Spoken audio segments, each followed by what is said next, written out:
USPS is turning into a dead-end job. It was once a great career, one that even my dad would tell me to sign up for after being a letter carrier, then mail handler. Now he's retired and I still work there. But coming to the realization, for a while now, that it's a dead-end job. I still live with family 3 years in after becoming regular or career. It's one of the only federal jobs with no local cost of living adjustment unless you live outside the 48 contiguous states. The pay scale they have now, after 2012, table 2 inches, is unlivable. Many crafts, carriers, mail handlers are under it, and in high cost of living areas, it's barely any better than retail. Now California passed a law to raise the minimum wage to $20. The same starting wage as someone who joins the post office. And like I've already mentioned, no, they aren't being paid any better for living in California. It's a flat wage everywhere. Many people in high-cost areas, including myself, have been complaining about this for years, but after the pandemic the cost of living accelerated, and I have to wonder if it's even worth staying. Despite the job security, we have unions, but only on paper, as they aren't able to strike since it's illegal for a federal job. So we have to rely on arbitration, which is hit or miss. The last miss was in 2012, which created the lower pay scale, table 2 inches, we have now. The time to reach max pay, or top step, is over a decade. Meanwhile, peers like us do it in 34 years with similar benefits and pension. They keep saying there's no money or we are losing money. But they won't create new revenue sources.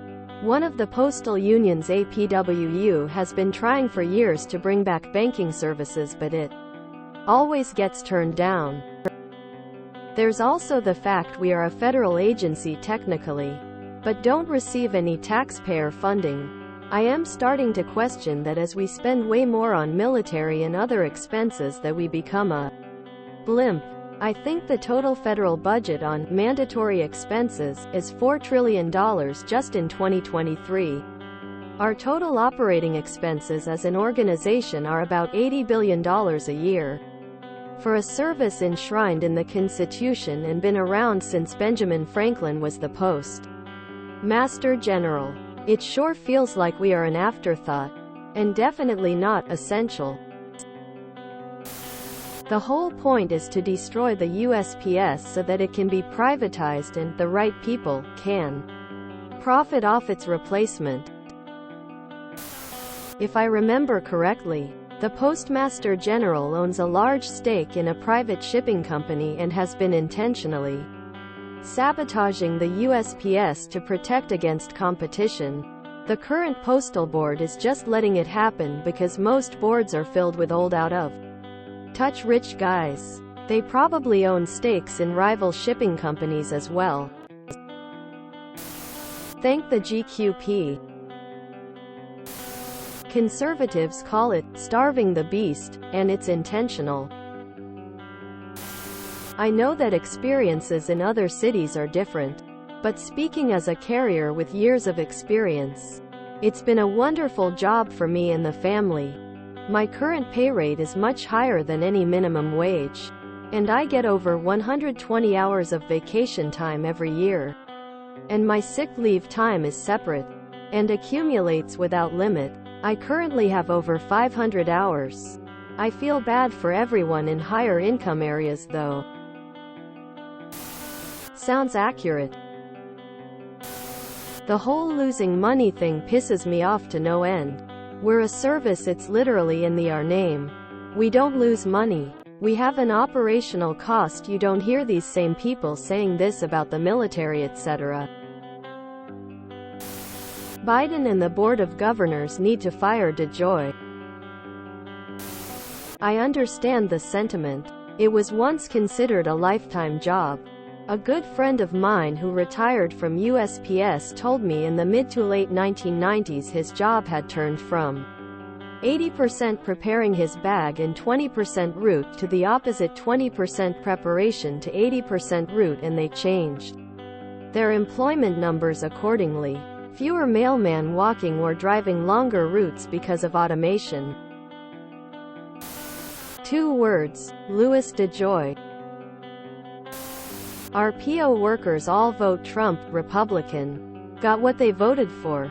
Too bad, but these losers can't understand the PO is good for America and themselves, but they keep voting for their own demise. I suggested one go look up how their congressional representatives voted of bills that affect the post office. Yeah, no, facts not lies. He couldn't get his head out of his ass enough, just like spewing his loser hatred lies. Sadly, that's how I feel with hotel jobs. What are the hours like? Fellow carrier here. It's rough and there are a lot of people at my station that are thinking about leaving. Hopefully this new contract comes out in our favor. They've been bargaining since summer and are headed to arbitration soon, and it seems like people are hopeful about it still.